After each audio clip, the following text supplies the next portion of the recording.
Welcome everyone! In this video, we are in the Great League, showcasing some more fun battles featuring Shadow Golbat on a double poison backline in the Great League. Guys, we've seen poison double dark, but rarely do we see dark double poison, so that is what we are bringing here today with this team. And Golbat is one of the strongest poison types in the Great League meta. It will primarily be serving as the closer on this team. However, there are occasions where it will also function as the safe swap. And with a diverse moveset, it has a lot of coverage on the meta, along with Shadow Nidoqueen, which will be serving as the safe swap option primarily. But like I said, depending on the situation, it could also function as the closer, but mostly as the safe swap. Shadow Nidoqueen needs no explanation in any meta. It is amazing. And also on this team, we've got good old Scrafty on the lead. Scrafty's here to handle those large, cuddly walruses known as Walrein, as well as the Steel and Ghost types as the two Pokemon in the back, although can fight back against the Ghost types. At the end of the day, Ghost does resist poison, so Scrafty is here to handle all of that on the lead. But without further ado, before we dive into the featured set of the video, we are starting things off with some bonus battles that I thought were tons of fun. Here we go. Pretty neutral lead in Whiscash. Not gonna lie, guys, I wasn't quite sure what to do here. As with any ABB style team, you want to be swapping out on those neutral leads. So we're staying in here a little bit because Whiscash is quite tanky and it can threaten our backline, whether it be Mud Bomb for Nidoqueen or Blizzard with Golbat. So we kind of just stay in here. Not sure what this thing could have behind it. Could be a fire type, maybe a steel type to protect it from the grass. Who knows? This is a very unconventional lead that you don't often run into, so we knew that Scrafty could handle it. So we say bye-bye to the tanky catfish, and they've got a Mandibuzz, so we go into Nidoqueen. So Nidoqueen's the primary safe swap. In generally all circumstances, especially on the flyers, minus Skarmory, of course. Skarmory's a little bit of a different story there. But with the tanky flyers like Mandibuzz, Altaria, you'll want to be going into Nidoqueen, as it can absolutely shred with the Poison Fang, Poison Jab combination. It is quite lethal, guys. And Mandibuzz is about as tanky as it gets. We're not looking to necessarily take it out. We just wanted to do some heavy damage on the very tanky Mandibuzz here. Gonna let Nidoqueen go down. And now it's up to Golbat to take this thing out and hopefully take out what they have in the back. Nope, not taking out a Bastiodon, guys. And our Scrafty is quite low. That Whiscash put in a lot of work on us. But you guys are gonna find out, if you didn't know, the power of Scrafty in the Great League. Once you get that power up punch train rolling, the steel types do not last very long, guys. And of course, with our fighting typing, we are resisting this fast move pressure from the Bastiodon. It is getting quite low. Scrafty's putting in the work. And it did all it could with the amount of health that was left on it. It's up to Golbat, guys. Golbat's going to have to bring this home for us, if at all possible. Going to go for the Poison Fang. That is triple resisted. But we want to drop that very high defense on this Bastiodon. Absolutely going to shield up the Stone Edge. And I think Golbat's going to bring it home for us, guys. This Bastiodon's just about done. And that Mandibuzz is energy dry and is hanging on by a thread. Gonna throw this Poison Fang here to lower that defense and hope like heck that we can farm this thing down. I think we can. Golbat takes it out. Holy smokes, Golbat coming in clutch, putting the team on its back, closing the game strong. That's gonna be a good game. Well played. Holy smokes, how about Golbat closing the game strong? That was insane. Here we go, picking up the Nightmare lead in Azumarill. So this is one occasion where you go into Golbat. Nidoqueen is the hard counter to Azumarill. You never ever want to safe swap in your hard counter. So we go into the softer counter, which is Golbat, and they meet us with a Cofagrigus. And of course, we've got Shadow Ball to fight back against these strong ghost types. So we're not too concerned on flipping switch here, guys. All we really want to do is grab a shield advantage If they let the Shadow Ball go through, that's fine as well. We will happily take that, but we are most concerned with grabbing a shield advantage. We grab both of those shields. That is amazing. That's what we wanted to do. So we will now let our Golbat go down. That's the power of Golbat. It can serve as an amazing safe swap, get your shield advantage, or it can close the game out like we saw in that last battle. So we're going to come back in with Scrafty and really look to load up on energy. Everything is resisted from the Cofagrigus. We want to leave this matchup with as close to a foul play as possible, and then we will look to bank that and then make a play in the Nidoqueen, because they will almost assuredly bring in that Azumarill as we say bye-bye to the Cofagrigus, and they bring back in the Azumarill. It's Nidoqueen time, and holy smokes! Oh, they've got a Mad Cargo in the back with no shields. Guys, I think you see what's coming. We're about to say bye-bye to the Mad Cargo, and that Azumarill can do nothing to Nidoqueen, especially when it has a shield advantage. They top-left that one. That Azumarill did not stand a chance. Nidoqueen coming in clutch, closing it strong this time. That's going to be a good game. Well played. So not only can Shadow Golbat close the game strong, but I think we all knew that Shadow Nidoqueen could also do the same. And here we go, picking up a very tricky lead in Defense Form Deoxys. So the way I like to play DD on the lead is I will look to obviously go for the super effective foul play. That does loads of super effective damage, and most DDs will build up to 10 of their counters. We were expecting that. This is either Rock Slide or Thunderbolt. They're both resisted. We catch that on the Nidoqueen. That's how I like to play Defense Form Deoxys on the lead. And now that we've revealed a poison type, they will absolutely look to grab a shield with the Psycho Boost. That's a good shield there. And they bring in a Vigoroth. So this is looking like a very famous or infamous team, depending on your perspective, created by none other than the great Wallower. And that is none other than Triple Counter. Wallower, we miss you, buddy. Come on back. Let's stop this. Let's come on back, guys. We miss you, Wallower. But anyways, back to the battle. We do tank the second Body Slam, and we get off another Poison Fang, and we have Flip Switch with our Nidoqueen, and we leave this with as little farm as possible for that DD. So now the DD is low, going to come in with Golbat and entice them to throw a Psycho Boost, and we catch that on the Scrafty. Guys, that is single resisted because Dark double resists Psychic, whereas Fighting takes super effective, making it single resisted. And there it is, right on cue, triple counter with Obstagoon in the back. So we are low on health, and we're going to get this Power Punch train rolling, and holy smokes, Scrafty got this thing down to 50% health, and we are now even on shields. It's Golbat time, guys. We are double resisting this fast move pressure from the Obstagoon, and that Poison Fang did a lot of damage. And right here, we made a noob play. Those of you new to Go Battle League, don't do this. You never want to shield the first Night Slash, because that can happen, guys. They can get the boost, and now you're forced to tank some heavy damage that you didn't have to tank, but we knew that we had it, so we were okay doing that. But generally, don't do that, guys. Never shield the first move that can buff the opponent.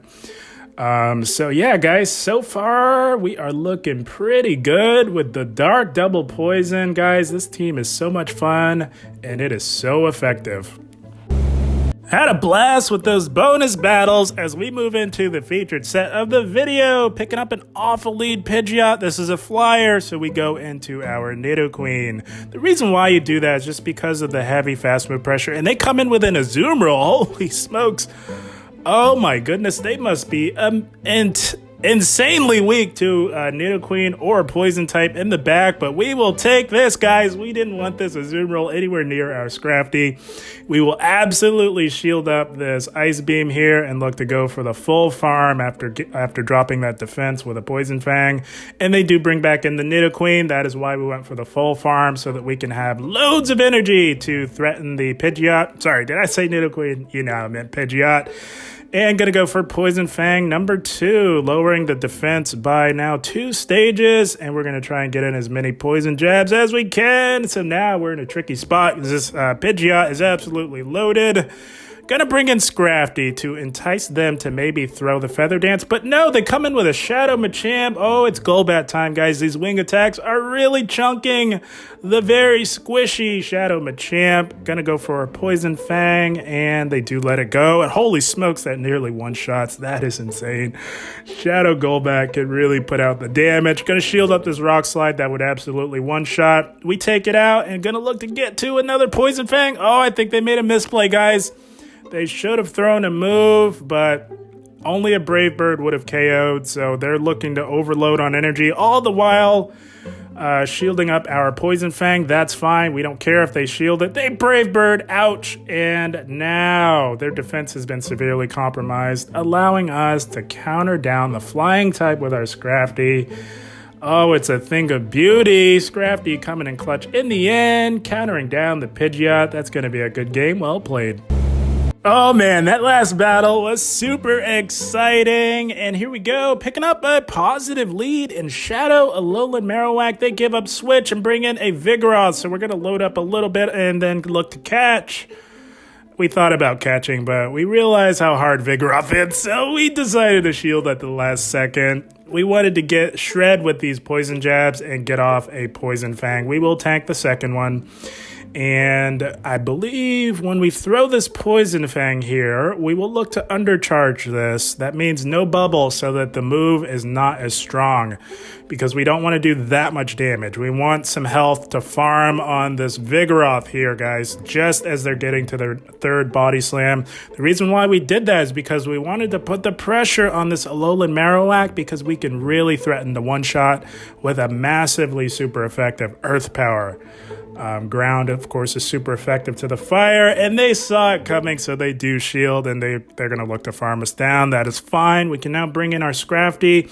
Oh, and they've got a Wigglytuff in the back. Oh my goodness, guys. Double Poison is insanely effective in the Great League. For reasons like this, gonna go for the Poison Fang, and oh, that does a lot of damage to the Fairy-type Wigglytuff, and because we lowered that defense, we can safely farm down. And guys, Golbat has access to Shadow Ball, which means that we can really threaten the one-shot. They're in a tough spot. They're going to have to call it, and they don't call it correctly as we one-shot with our Golbat.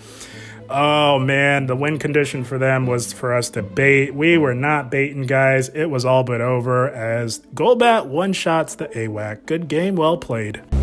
So far, so good with the Scrafty double poison team. It was loads of fun and wildly effective. Here we go. Positive lead in Walrein. They make a play in the Trevenant, so it's Golbat time. Golbat does very well against Trevenant, of course, because it does run Wing Attack, which really shreds the Grass-type Trevenant. Gonna go for a Poison Fang. That does hit for neutral, but most importantly, it lowers the defense, allowing the farm down to be that much easier. And they bait us with a Seed Bomb. That hurt, guys. That hurt because we are now at a shield disadvantage. They baited us with a double resisted Seed Bomb. They do come back in with the Walrein, but this is bad news for us, guys, because this Walrein could easily go for the full aggressive farm down, and that is what it looks like they are doing. Of course, Walrein with that much energy is quite lethal and next to unstoppable. Oh, and they snipe us with a Swampert. I was really hoping they had a Sableye in the back, guys, as Walrein double Ghost with Sableye and Trevenant is quite popular. But no, they've got a Shadow Swampert, which is going to spell out disaster for us. We throw nidoqueen in here as the sacrificial lamb, putting the hope and faith into our Scrafty, but this Shadow Swampert hits too hard and is far too spammy, I think, for Scrafty to handle, let alone a loaded Walrein, guys. Yeah, this is not going to happen. This is just too much for Scrafty to handle. Sableye in the back could have definitely handled it, but this thing hits too hard and is too spammy. Gonna shield this, but fully expecting a combo play as their switch timer is up, and we are definitely within Icicle Spear range. And yeah, they do go for the combo play. Couldn't quite get this one done. Just wasn't the right team for us. Sableye, like I said, would have worked, but not a Shadow Swampert. That's gonna be a good game, well played. So as we can see, as with all teams, no team is completely invincible, and that is okay. Here we go. Can we redeem ourselves? A Shadow Walrein this time on the lead. That's a good lead. And they safe swap in this Sableye. This is what we were expecting on that last team. We're staying right here. We can take out this Sableye. Gonna go for the foul play. They usually let it go because they can tank it. And generally, if it's on the lead and they have the ability to swap out, they will bait. But if they need to flip switch, they will almost always go for that big return. And we do successfully shield up the return. We can get this power-up punch train rolling and take out this Sableye. And now it is on, guys. Bring back in that Walrein. No, I think they had a Trevenant in the back. Scrafty was absolutely going to go off on that team. That's going to be a good game. Well played. Oh, the sweet, sweet redemption was quite nice, guys. You don't get much better than that. And here we go, picking up a positive lead in Empoleon. They swap into Wigglytuff, and it is Nidoqueen time, if I've ever seen it, guys. The beauty of Shadow Nidoqueen is you can fully farm down these Charmers and leave with loaded energy. Now, whenever you see an Empoleon lead, guys, and they swap in a Charmer, you can bet the house that there is a second Charmer in the back. We go for that Earth Power. It does go shielded. What maybe should have baited first, but wasn't sure if we'd make it to another move. We do, so we're going to just do what we can. Debuff that defense a little, and now we come back in with our Scrafty. And they're staying in a little bit, likely wanting to get off a super effective Drill Peck. We tank a Drill Peck, no problem. Gonna let this go. Fully expecting another Charmer. We're just gonna counter this thing down just in case they don't have a second Charmer. But they do, and we've got just the answer for that double charm nonsense. I bet a lot of you saw a lot of this on the Go Battle Days weekend, and there's nothing sweeter than shutting this nonsense down. We want to discourage that behavior as much as possible, and nothing does it better than a team like this as they top left. Oh, there's nothing better than dominating and shutting down that toxic double charm nonsense. I'm sure a lot of you saw that nonsense nonstop during Go Battle Days, so hopefully that provided you with some much needed satisfaction as we say good game to our opponent, and that is the team, guys. How about it, guys? Scrafty double poison was quite fun in the Great League, and I might say quite effective, as very few teams are equipped to handle two shadow poison types, and these are probably the two strongest poison types in the Open Great League meta. So the idea with this team, Scrafty is going to be weak to the fighters and the Charmers. So we naturally pair it with two very strong poison types that can resist that damage. All the while our two poison types can struggle against the ghost types, so Scrafty will handle the ghost types, and both of our poison types struggle against ice types, most notably Walrein, and Scrafty handles that as well as all the steel types. So this team is quite cohesive. All the moving parts complement each other beautifully. Very strong and solid team to help you guys with the climb. Guys, I had a blast. I hope you all enjoyed. As always, I thank you for watching and keep up the grind. Thank you, guys.